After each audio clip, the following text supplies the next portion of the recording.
Okay, let's just jump straight in. We have a Thanksgiving house guest situation that goes completely off the rails. A total nightmare. We're here for a rapid-fire verdict. Who is wrong here? So the homeowner's main complaint at first seems simple. Her cousin's guest, a woman named Peggy, is treating the house like her own personal disaster zone. And it's not just messy. We're talking about real financial damage. She's breaking expensive, modern kitchen gadgets. Right, because she doesn't know how to use them, and the cousin is the one who has to pay to replace them. Which is something, I guess. But the disrespect is the core issue. It shows a willful disregard for the homeowner's property. And it goes way beyond the kitchen. I mean, she nearly ruined a cashmere sweater, a dry clean only item. But let's get to the real breach of trust. The dogs. Yes, the two black labs. Who she brings inside the house, and they immediately start urinating, marking territory. That is just a massive violation right there. But it gets so much worse. It does. The homeowner starts noticing things are missing. A quilt, a vase. And she gets paranoid, thinking Peggy is literally throwing them away to hide the dog stains. And you can see why she'd think that, given what comes next. Hmm.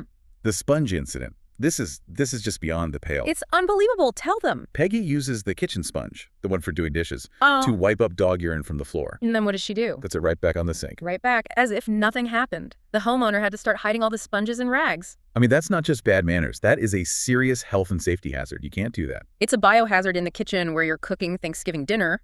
And speaking of dinner, Peggy decides she's in charge now. A complete kitchen takeover. She's rearranging all the homeowner's carefully organized cookware. And she starts seasoning the food herself, without asking. She just decides it's not spicy enough. The audacity. You do not touch the host's food on Thanksgiving. It's a massive power move, a total violation of control.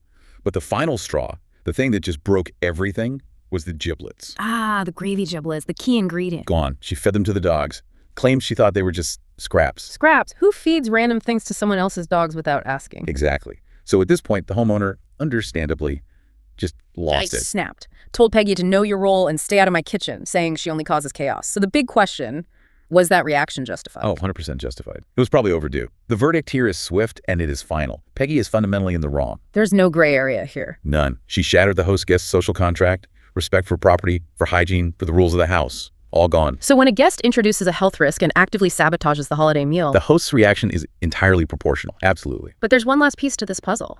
The cousin. The person who invited Peggy. Right. Instead of supporting the homeowner, her own family, she gets offended and leaves with Peggy. She chose to protect the guest who was causing all the chaos. What does that tell you? It tells you everything about her loyalties.